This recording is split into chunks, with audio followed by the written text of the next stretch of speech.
Red Ray Gun Limited presents The Benji and Nick Show. Hello. Hello. Good afternoon. Good morning. Good day. Good evening. Goodness. Loch Ness. There we That's go. got to be the first time that's happened. It's been a while, hasn't it? It's been a while. Well, if you're listening, this is the Lorenzo and Gary Show. I'm Lorenzo. Hello. And that's Gary. And that's the Nick and Benji. It's the Nick and Benji Show, or the Benji and Nick show, or the Brian and Ackminster Show. You name it. It's got so many names. It's crazy. And for the first half hour, we tried to work out what the title of the show is. Yes, and that's part of it. It's a regular fixture. No, it feels like it's been a while since we've done this, Nick, doesn't it? It has. I mean, for the dear listener, it will just be a week since they last heard us. But for us, we recorded 3 in one go, I think, and so you've been away, haven't you? I have. Yes, I've been away in Germany for just over a week, and it's been lovely fun there. Beautiful weather. Lots of doing German things like visiting pubs and singing music and beer kellers, and yeah, we did some lovely concerts, including one night where we did an impromptu performance of "I Miss You" by the Rolling Stones. Amazing, completely on the spot. Turned out to be an absolute winner. Of course, I strutted around like Mick Jagger. It was all good fun. Of course you did. I suppose this is far too far from the beginning of this conference. I was going to say with this podcast. This is the conference, yes. Mr. Nicholas Briggs from the United Kingdom may speak. We talk about cult television. That's what I'm saying several minutes into this podcast. And there are sort of 3 types of Benji and Nick show. There's one where the previous week we've set ourselves the task of watching something and then we discuss it in the next podcast. There's another one where we talk about our the latest things we've been watching on television over the previous week or so. And there's another one where we do listeners' emails. We just read out the emails you've sent in to podcast@nicholasbriggs.com. So get your emails in with comments on what we've been discussing, and or just anything you want to share with us, really. And if you've got suggestions as well, of course. The other type of podcast we occasionally do is a commentary. We do, yeah. We often, at the moment, we're just about to. The next episode will be the 4th episode of Death to the Daleks. And that will be our first full commentary there. So you'll be able to listen along. And then after that, maybe we'll do something different. Who knows? We've got a lot of people. No, we'll just do Death to the Daleks again. Yeah, I could do that. Perfect. This is episode 1, 487, Death to the Daleks.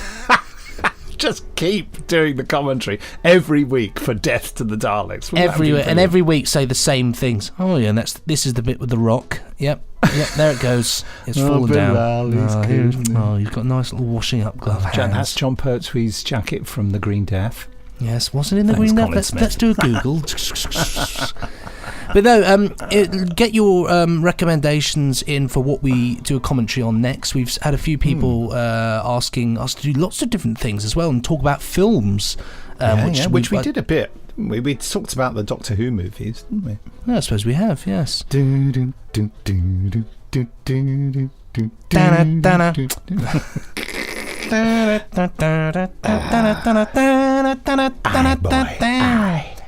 boy.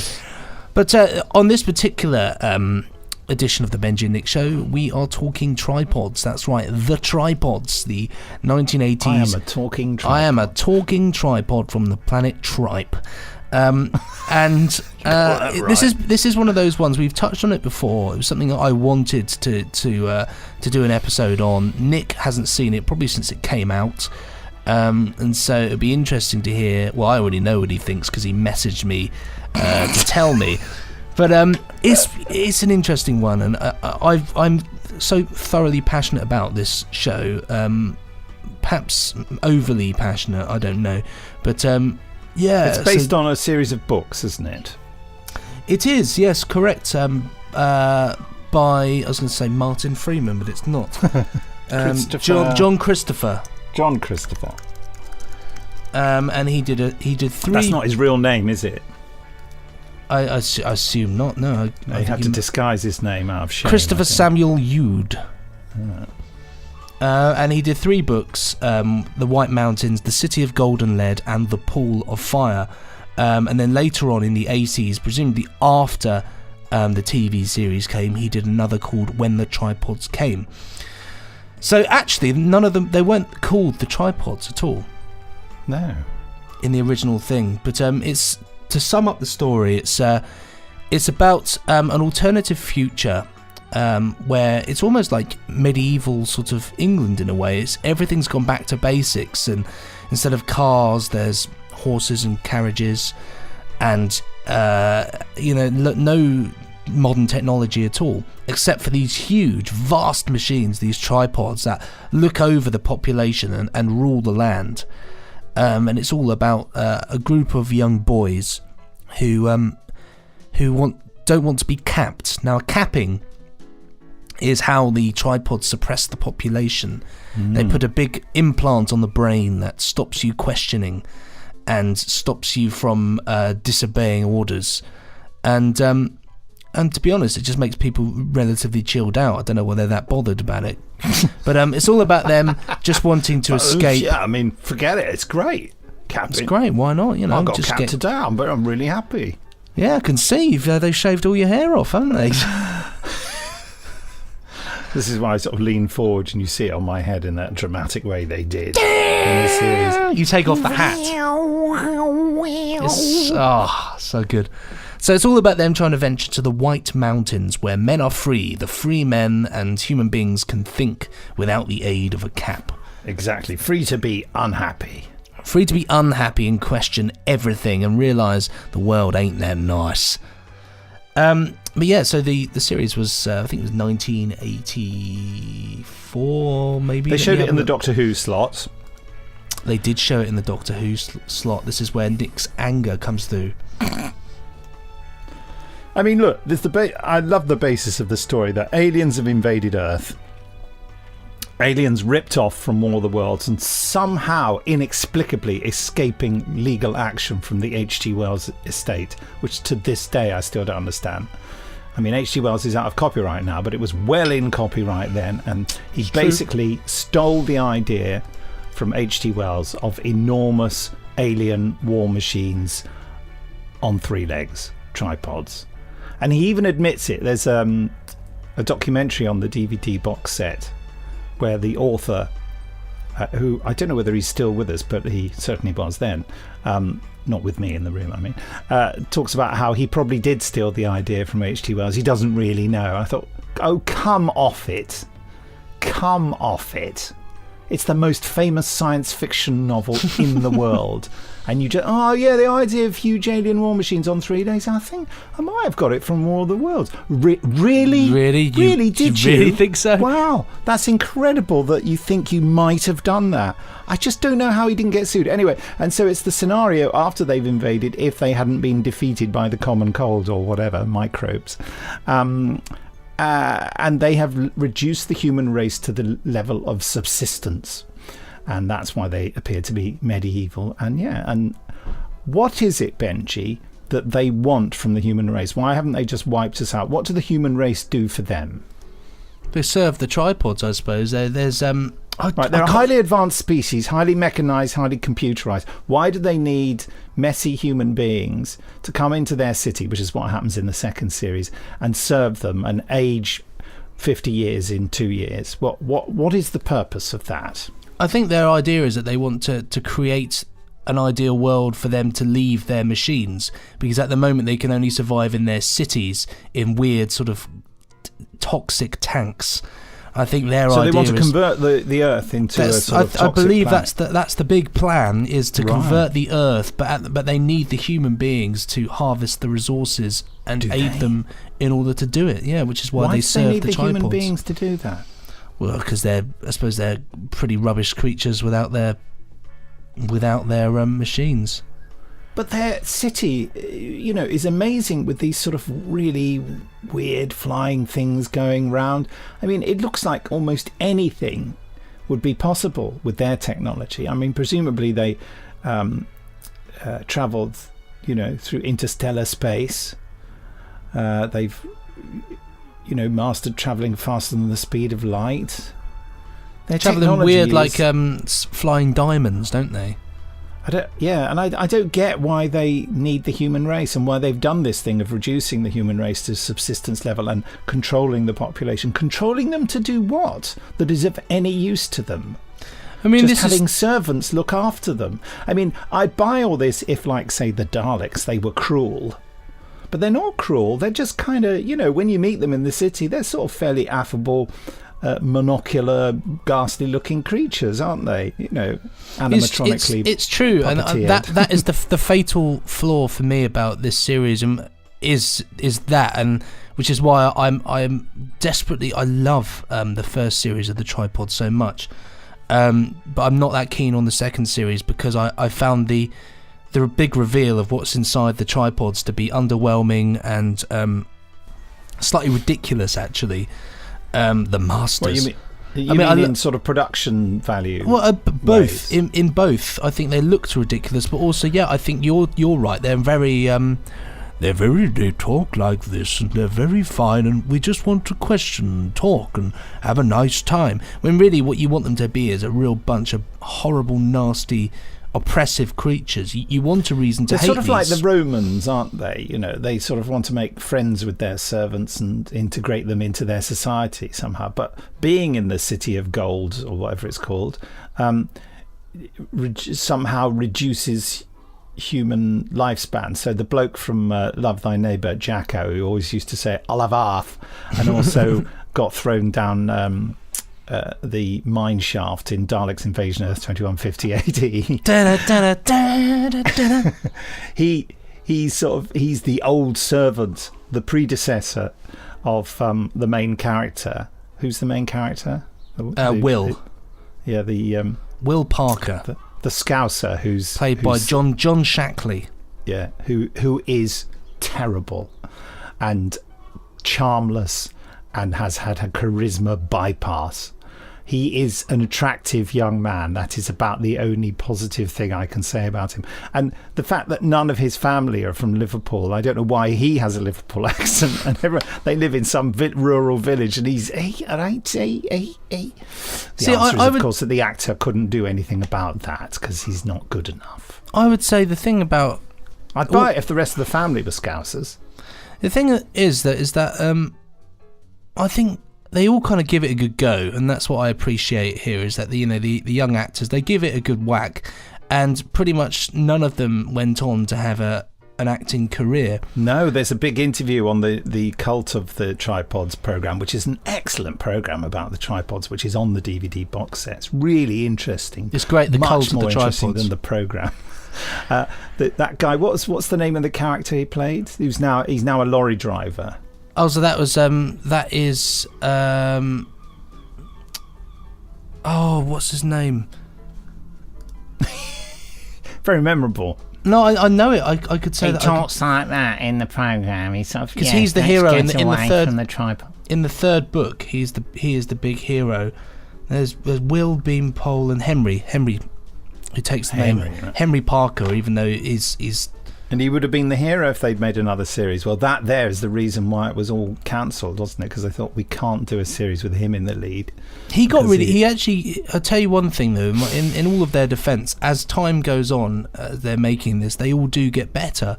I would hope so, because they are dreadful to start with. But what I did, I sort of flitted around, because watching this was to be over dramatic about it.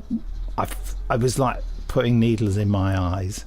I mean, I hoped, because a lot of these things that I haven't liked back in the day, you see them again and you've got a more adult perspective, a different perspective on it, and you kind of think, I can see the worth of this now. But this is even worse than when I saw it back in 1984.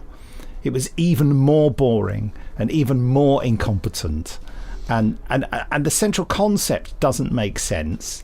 And the execution of it is so horrible. And everyone says the tripods themselves are good, and they're so badly superimposed. You can see those sort of... It's like some of the most mediocre effects from Doctor Who. See, I would disagree. I think they looked all right. I don't think they looked terrible. We're not talking early Pertwee style CSO. That's a whole different thing. That's absolutely true. No, they're not sort of sections of people's faces disappearing, things like that. Yeah, I mean, it was cutting edge at the time, but the models, I mean, they look like models. They look about like 2 models. foot tall. They're much taller than 2 foot tall, but that's how big they look. They had a tiny model, a slightly bigger model, and then the huge foot, which was a big thing. And apart from that, but it is a children's program, I think, first and foremost. The thing I was thinking that changes this is, of course, it's called The Tripods, when it really shouldn't have been called The Tripods. It should have been called something else, because it's not really about the tripods in the sense that your expectation is that they're in it all the time, when they're not at all. Then they're merely a backdrop to the main story that's going on. What was the name of the first book? The first book was the Pool. Is it the Pool of Fire? No, the White Mountains is the first book, I think. Then the City of Gold and Lead, and then the Pool of Fire. I mean, you can see why they thought that the tripods is, that is the central theme that draws all these things together. But it is a real problem, and they speak about it in the documentary, that if you call it the tripods, they tried to make the tripods appear at least once in every episode, but they're straining, to make that work, aren't they? Sometimes it's like, oh, look over that tree. Yes, I think I can see a superimposed model. It's a tripod. Anyway, back to the boring story about walking through a forest. You see, I like it with 3 uninteresting characters, none of which can act. You see, I like it for this, and this is I was talking with my friend Tom about it only 2 weeks ago, because he's just finished watching The Tripods again and we watched it the first time when we were at college together. Is he in some kind of secure unit? Maybe. But we were saying that what I love about it, and the thing that I feel so strong about this series, it's just adventure. It's just adventure. These young lads, they're travelling to a place that they've never been to before. They're meeting people. They're having to trust in strangers and live and the story takes numerous little twists. I mean, it gets a bit weird when they end up in the farm later on, when they've had to make up extra stuff that wasn't in the novel in order to make up but listen, I'm just sniping at this in a rather unpleasant way, because all the things you say about it that you love about it, those things, adventure, blah blah blah, all that, I love all that. I love all that kind of stuff, but this achieves it so badly, and there's no passion, it's also lackluster and ham-fistedly done. I mean, the Jensen Code, which is just, a bunch of kids in an outward bound centre and going down caves, and there's a bit of a mystery and police and everything. It's, it's pretty sparse, standard thriller stuff, but there's a passion in the way that it is done, and there's an energy in the performance and an energy in the dialogue and the way, which brings it to life, even though, of course, it's really tacky, wobbly, old-fashioned nonsense. It's got something to it, and it's not even got any real sci-fi in it, so theoretically I shouldn't like it that much, but it's got a heart to it, whereas this is all a bit sort of, this is like going to see your favourite play done by a really mediocre group of amateur theatre players. You can see what it's meant to be like, but everyone's going, yes, I will now go over here and get, yes, I did. It's so not as much like Michael Caine as I made it sound. Oh yeah, we'll go to the bloody old city over there, don't we? Do you know what I mean? It is strange how the tripod up. Yeah. And I'm using mainly Series 1 as the example, but when the 3 are together, Henry, Beanpole and Will, they do all talk in a very sort of, we must go to the city, mustn't we? Yes, we must. It is all very sort of like that, where it doesn't feel natural. There's not a level of... Well, I tell you what's wrong with it, and it's a note I often give actors when they're doing sci-fi stuff. The stakes are too low in their performances.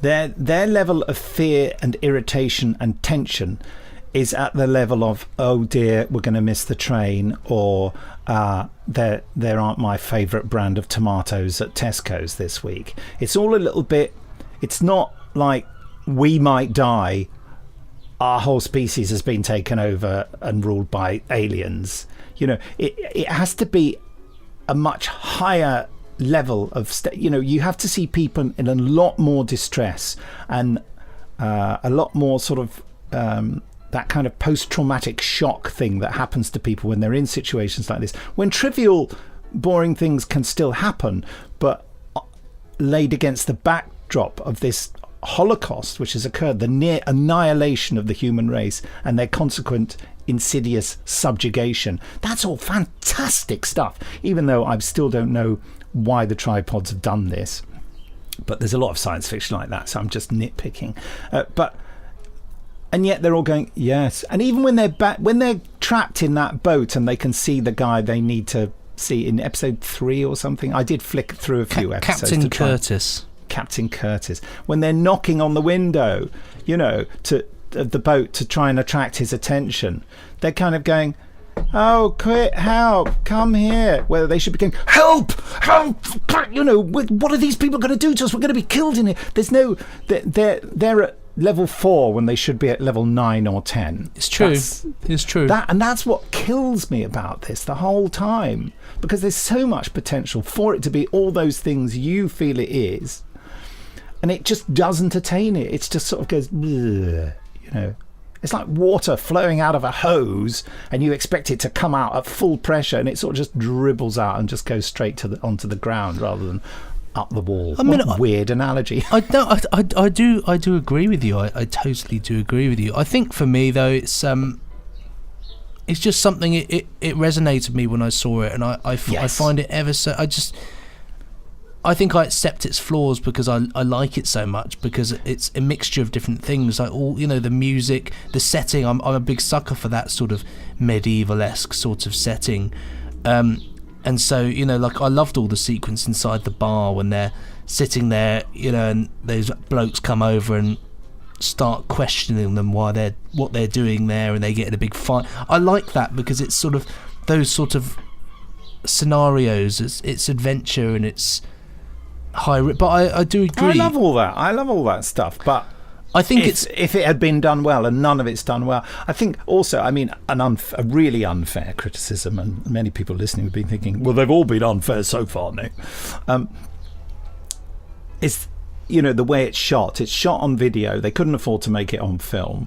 They didn't have high def and all that stuff, of course, so they shoot it on video, but in order to make it not look rubbish in inverted commas, they've just put a soft filter on everything, and that really gets up my nose. It's just like everything is just like hard to see, because everything they've decided that to make it look like film, it should look out of focus, which of course is not but right. I'm going to say it, they did exactly the same thing when Doctor Who came back. It was weird soft focus for that first series that I could not stand. No, you're absolutely right. Yeah. It's true. I think in an ideal world, that was brilliantly written and beautifully acted. It's very true. Was done with great passion, and the stakes were high enough. But that was just a little technical niggle. I think it's a victim of. It's just a victim, isn't it, of being a children's television program. And one can never break the link between what one thinks of something when you first see it when you're at an impressionable age and looking back at it now. And it doesn't matter how many times people tell me that Death of the Daleks is a load of old crummy rubbish. I love it. It activates stuff in it, and it's the same with you and the tripod. So I don't mean to be cruel, but I was hoping for a real revelation that I think, do you know what, but I hated it even more than before, and I hate the music. I love the music. I love the theme tune. I think the theme tune is a cracking piece of work. It promises so much. You think, wow, this is going to have guts. This is going to really be rip roaring, and then it just goes, we're going up the road to get away from the tripods. I'll get some tomatoes from Tesco's. Oh dear, I'm going to get killed. Please Captain Curtis, please. Oh, he's gone. Oh, well. See, I love the music. I love it because it's all wonderfully 80s synthesizer. Yeah. It just seems wholly inappropriate and interrupts any... They could have... A better score would have pulled me in a bit. Every time the music comes on, I think, whoa, what's that noise? Yeah, I do like the bit though when something bad happens and it makes a weird clang. It goes down. You're like, whoa, something bad's going to happen. But I mean, to listen music to was made by I would Ken find Freeman. that music fascinating. Ken Freeman, though, is the guy who did the music. Ken Freeman was the inventor of the Freeman strings machine. Arguably, you have enlightened us with that fact before. Yeah. I think in this he used a Roland D50, and it's got a very standardised 80s sort of sound. Maybe it's a bit earlier than that, though. I don't know.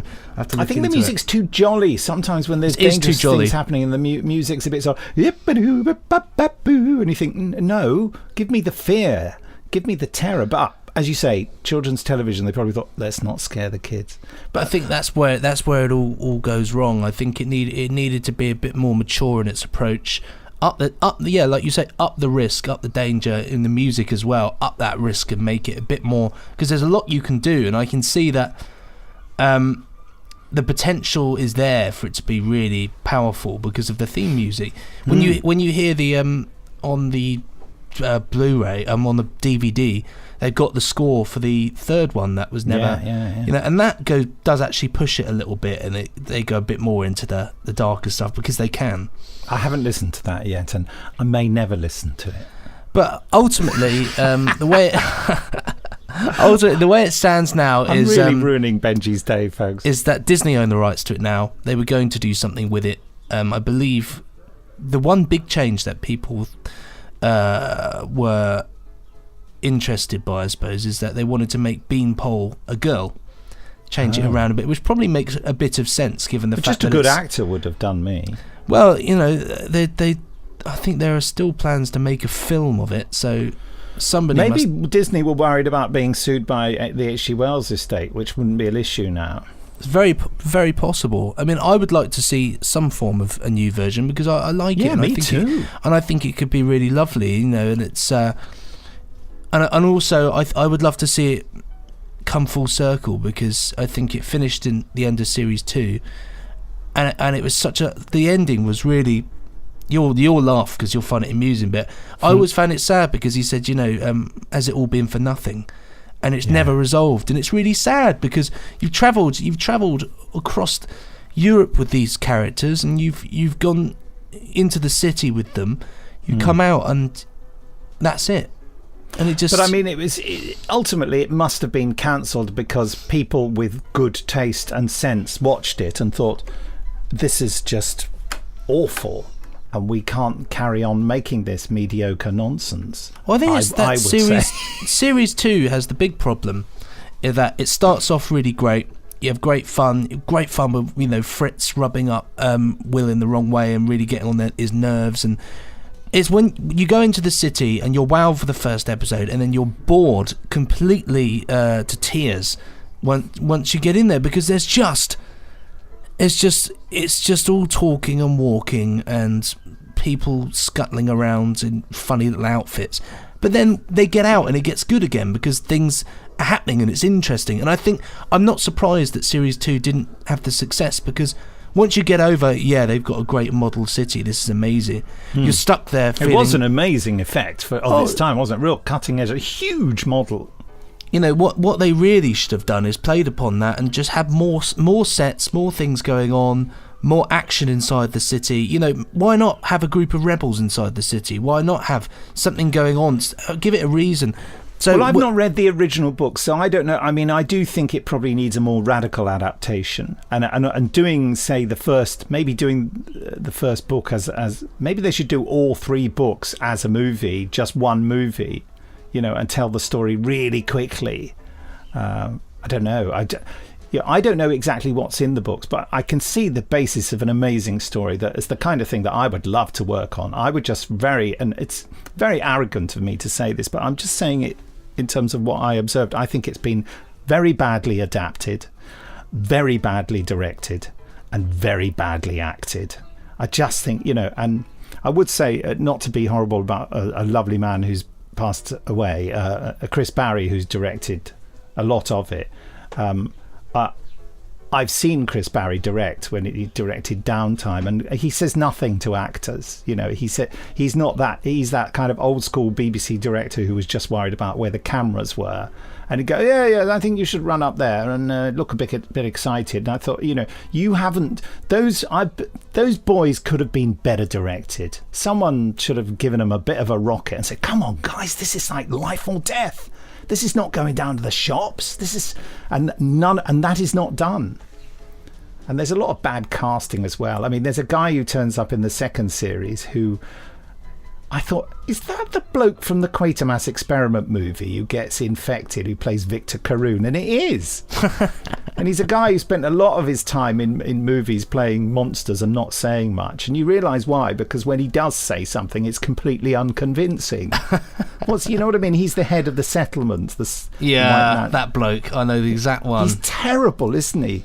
He's not God great. Rest his memory. I'm so sorry for anyone listening who's related to him. I'm sure he was a lovely man and great fun to work with, but he's just pants. I mean, the thing that I would say actually is, looking into this and makes a lot of sense, is that they were adapted by Alec Rowe, who apparently specialised in radio plays, which maybe would explain why it's very talky and not particularly walky. There's a lot of it's a shame, isn't it?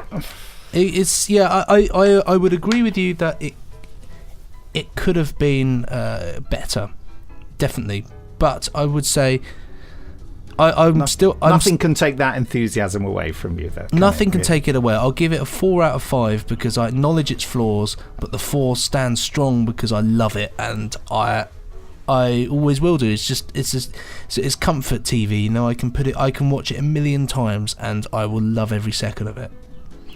I really wasted my money buying this. I would give it 0 exclamation marks out of 5, except for the fact that it does exist, and the documentary about it is really fascinating. There was this whole series of things about programs about science fiction TV called The Cult of, and The Cult of the Tripods. It's really fascinating, and my heart really goes out to the guy who played Henry, who seems like a nice bloke and really proud of having been involved in it. And I'm not lacking in compassion for all the people involved and how they felt. They were making the second series when they found out there wasn't going to be another one. How do you come back from that? It's sad. The only other solution would have been to get a new, and the producer seemed like such a nice man and had a real passion to make the program and everything. Watching that and not seeing the series, you would think, I'm really rooting for these people, and it was a terrible, injustice that this happened. And then you see it and you think, I'm on the side of the program controller, actually. That's my view. But so that's why I'm giving it 1 exclamation mark out of 5, because of the documentary. And it does live on. There is a fan base actually in Germany that's really strong, that they have every year or so. They invite all the cast out to Germany and have a big Tripods fan festival with all the props and stuff like that. And so it's funny how it reaches the strangest places. You wouldn't expect Germany to be really into the Tripods, but hey ho. Well, this is the beautiful nature of cult TV, that there is, and the internet, and that there are always people who are going to like every single thing. And given that it's a worldwide community now, almost, you're still going to be able to get together 200-300 people, aren't you, out of the entire world? I mean, there's probably 200 or 300 people who like the Benji and Nick show. And we'll get them all together in Finland for a big celebration. We would like to do an event, wouldn't we? We've been talking about it. We'd love to do an evening with Benji and Nick and special guests, and do something a little bit different. And if that's something you are interested in, people of the world, then write in and let us know, because it'd be really cool to see how many people would come to that. Probably be in London, because that's kind of our... Well, we just don't know, really, though. Well, I suppose if we have a big following in Inverness, then maybe we'll go there. We should do some sort of Kickstarter style thing to get that going. It's a good idea, yeah. Anyone can advise us on that, let us know. I mean, Benji's quite cool on these sort of things, being a young person. Anyway, I would like to take this opportunity to apologise for being so rude about it. I'm just telling you what I think. I'll stop talking about it literally after I've said this next word now. I appreciate your apology. I acknowledge your apology, and it's the nature of what we do. We don't like it. We don't like everything. Sometimes we will break each other's hearts on how we react to our favourite programmes, but that's just the way. It's a shame you didn't break my heart on Escaping Tonight, but your reaction to it was hilarious when you went, "What? There's another one? This story carries on?" You absolutely just tripe. Takes a lot to make Benji negative. He's very positive. I try to see the best in everything, but you do. You're fantastic. That bored me to tears. It really did. Just wanted to prove to anyone listening to this podcast in isolation that you could be negative occasionally. Yeah, it does happen. But luckily, I thought Escaping Tonight was a load of old rot anyway. Yeah, so I just like the Stones that sounded a bit like Daleks. I think there's what we worked out there. They are pretty good, to be fair. I did thoroughly enjoy that. Well, listen, the next podcast from Benji and Nick will be our latest TV episodes and your emails episode, and then following that we'll be talking about in the podcast after that we'll be talking about Death to the Daleks Part 4 before we go back and start with Part 1 again. No, I'm not doing that. But I'll tell you what I'm going to tell you about next week that I've been watching, just so people know. I'm going to tell you about Warship. Oh, I can't wait. What are you going to tell me about? Any idea?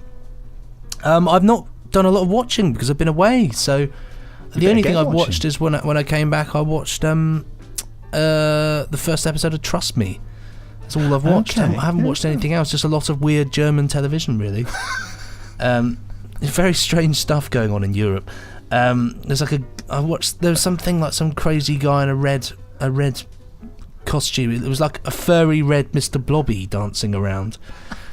Very strange, very strange. Oh, I look forward to hearing more about that. Yes, well, quite. Yes, and don't forget to send your emails in to podcast@nicholasbriggs.com, and we'll be reading some out next time.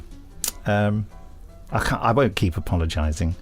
I feel like I've ruined Benji's day. I'm sorry, mate. I'll make it up to you. It's all right. But we will run a competition for my copy of the tripods because I don't want to keep it. It's all right. They'll be biting your hand off to get a copy of a great Can you think science of a question? Fiction. This is the thing I was thinking. Is there any point in doing a question about the tripods? Because somebody might have never seen it before. So, sort of seems silly to do a question on it if you're not. Okay, good point. So what's your question? I don't know. Should we do a question on something else? Putting you on the spot. Listeners of the Benji and Nick show a few weeks ago would have heard us making our lovely cocktails. Oh. Can you remember what the cocktail's name is? That's a cracking question. So yeah, answers to podcast@nicholasbriggs.com with the subject line Drinkies. Ooh. Mine's half a pint of my love. Have so a there drinky. you are. And you will win my unloved Tripods box set, which I just went and bought, and I will give that to you. It's a real struggle for him to part with it, obviously. I can't wait to get it out of the house. It's lowering the tone. I'm a bit of a hoarder, so it's quite something for me to let go of something like that. Anyway, all right then, well, just close to the microphone. I'm going to say it's time to say goodbye from me. And it's a most wonderful goodbye from me. Goodbye. Pressing stop now. Ka-chunk.